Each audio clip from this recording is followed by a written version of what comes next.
Insanity,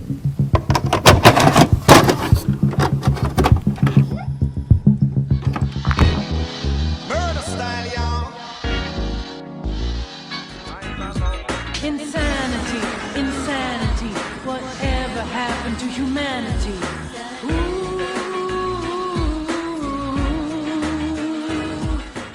Birdy the Mighty is a 4-episode anime OVA series that has been created by Yoshiaki Kawajiri. A teenager from Tokyo soon gets his life turned upside down when he is accidentally killed by a police officer. In order for him to continue living, he must share a body with a female officer named Birdy.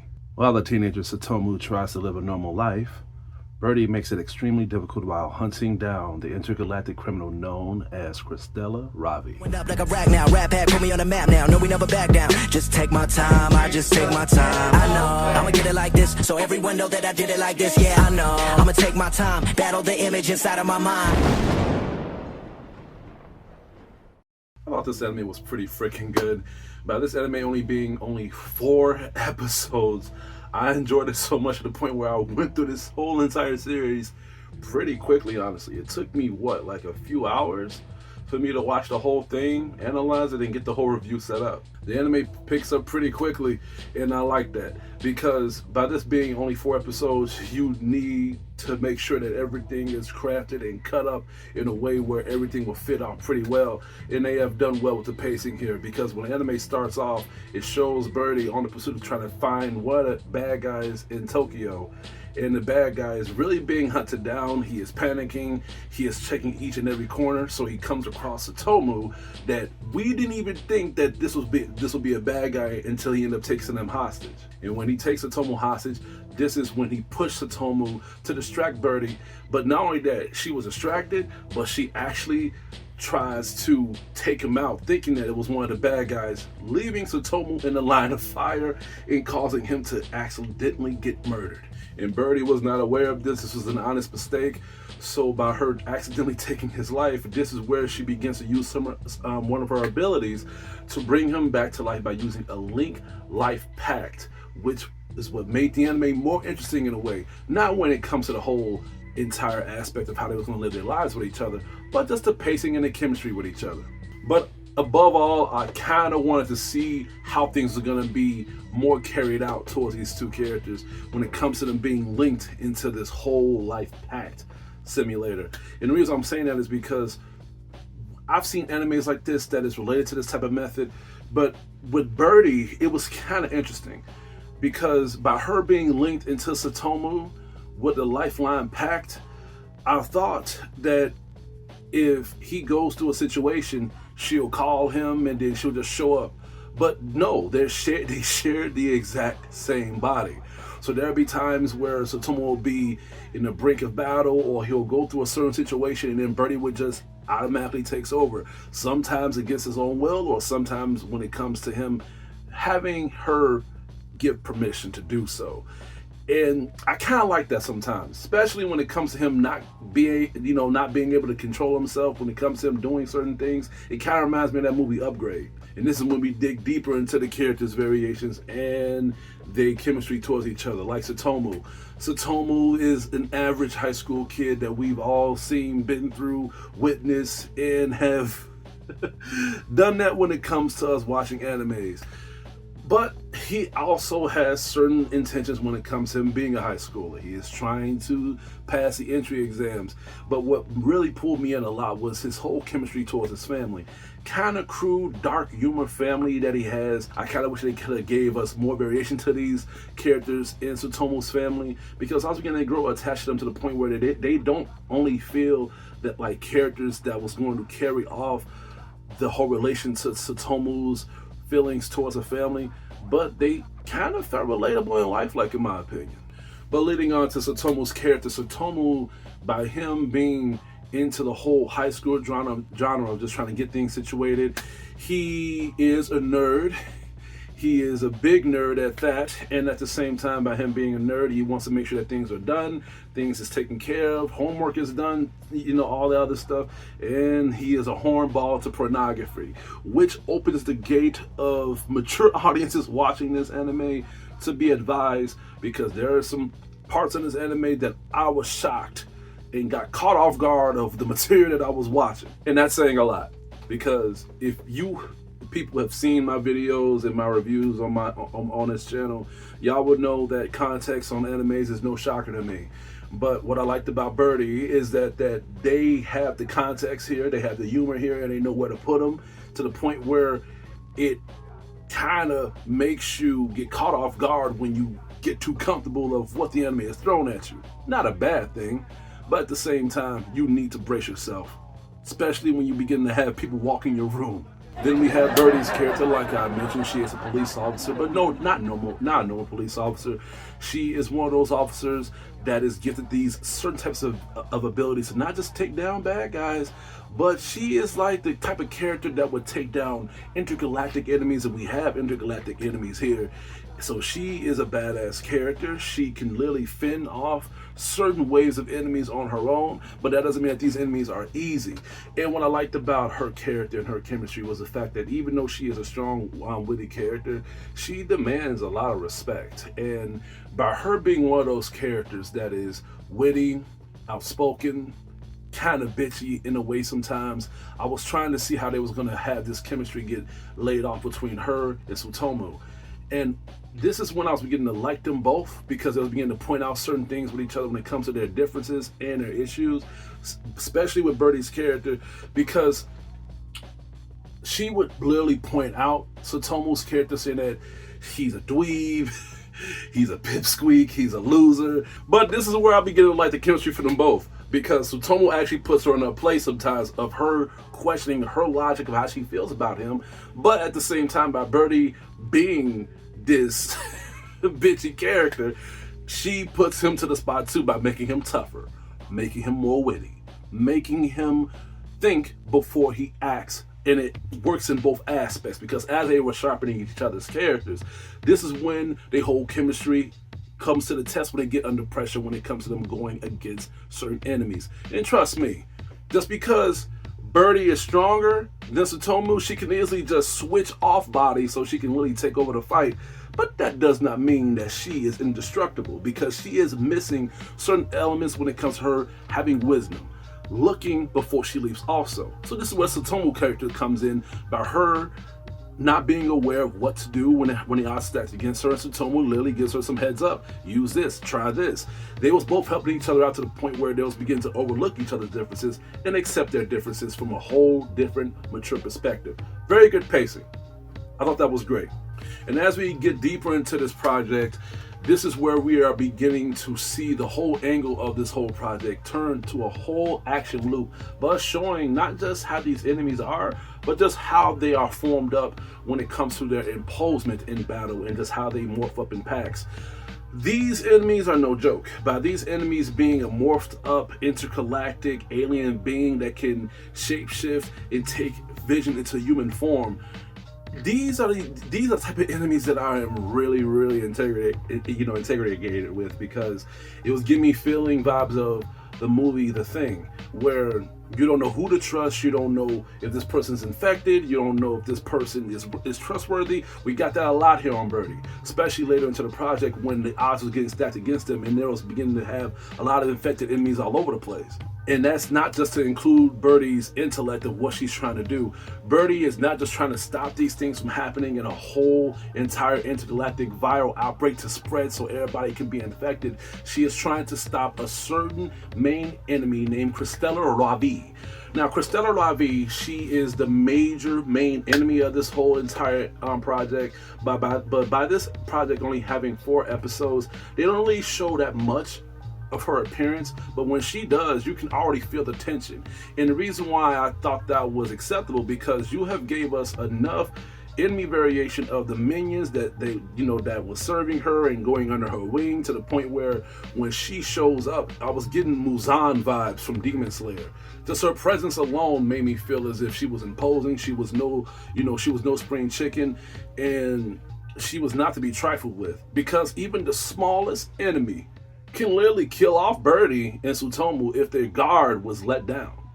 And what made me feel even more tense with these enemies was not just how they was imposing Birdy, but just the intellect of what their whole entire purpose was. They wanted to rule the whole entire world by having all people, everybody infected with this mutated virus, by putting their intergalactic alien serum into the water supply, making everybody infected. The tap water is real. The potential of the tap water. Watching this project in Japanese is a highly recommendation. Gotta watch this in Japanese. Now look, for those who love English dub with a passion, I love English dub.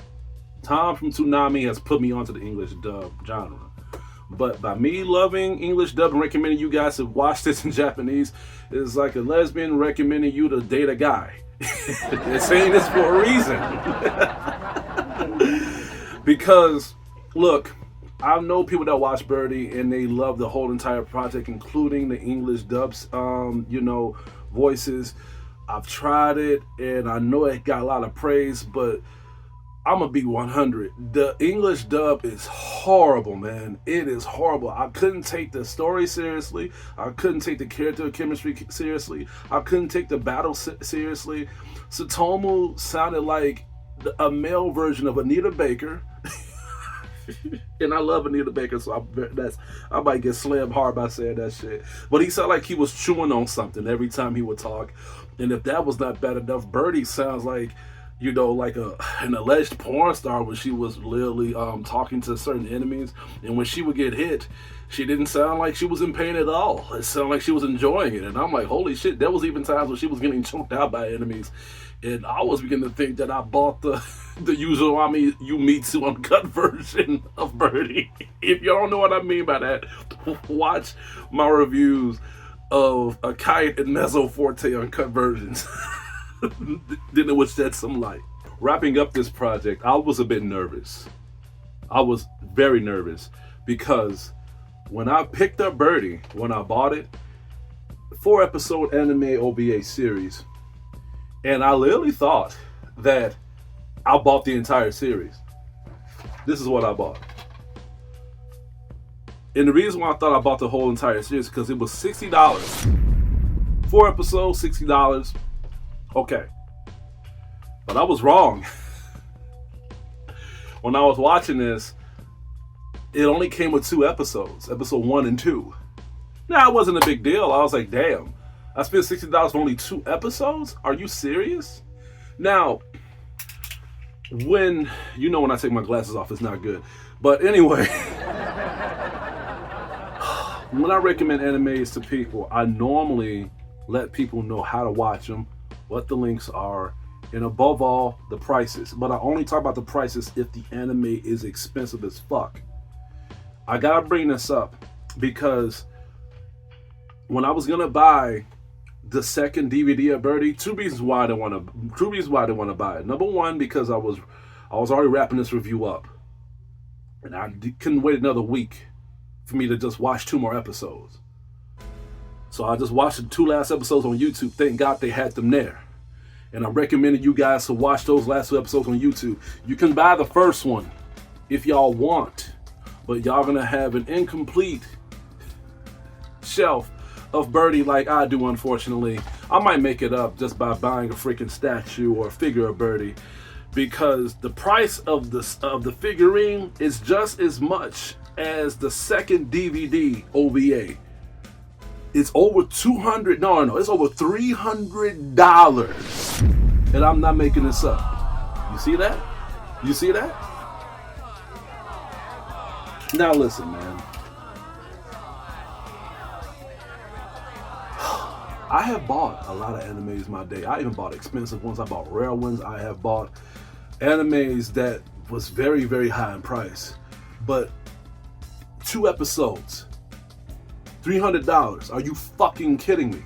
Why is a 2-episode beginning of the OVA only $60? Even that's too much. But why are the last 2 episodes that expensive? I'm talking about the scalpers that that's having these at this high price. Let me tell y'all fuckers something. No one's gonna buy that. And I looked at the date of when y'all posted those when y'all posted those DVDs. They've been there for a while, and it's gonna stay there. No one's gonna buy that shit. I'm pretty sure y'all had feedback. I'm pretty sure y'all had commentary. I'm pretty sure y'all had reviews of how much expensive that y'all overpricing y'all projects. I mean, y'all products. But y'all haven't had a video of me talking about it. Fuck you for making that shit this fucking expensive. And I hope to God that no one buys that shit, because that's fucking atrocious. Put the fucking price down.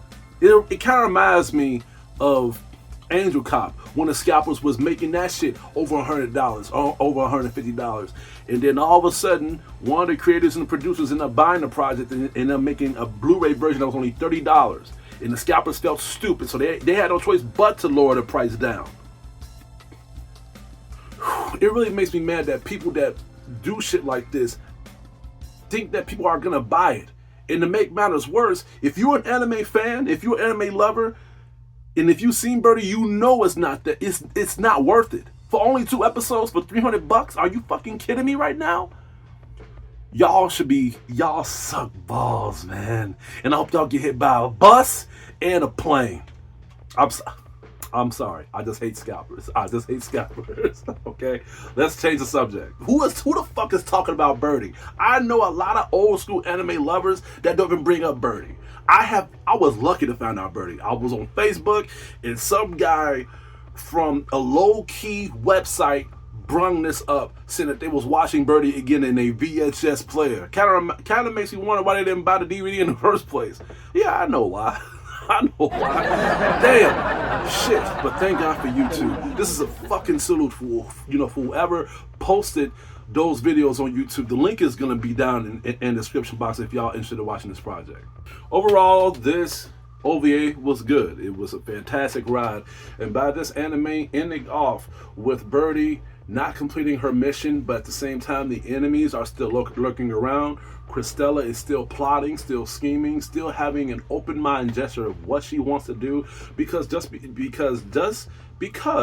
that Birdy has taken down most of her enemies and her minions, that does not mean that she is not done. That doesn't mean that she is done taking things out of her, out of her sleeves. The story will continue, and it did continue because they made the Decode series, and I can't wait to watch those. And I recommend you guys to buy these too, because they are very fucking cheaper than the fucking other part of the OVA series. I'm gonna have to give Birdy the mighty a B.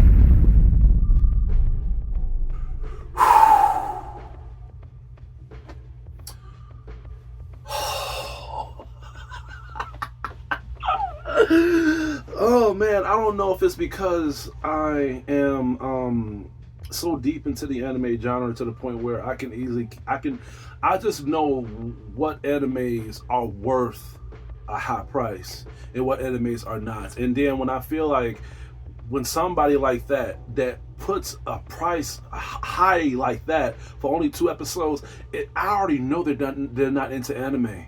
They probably haven't even fucking seen the series. They probably have not, because like, dude, that's fucking atrocious, man.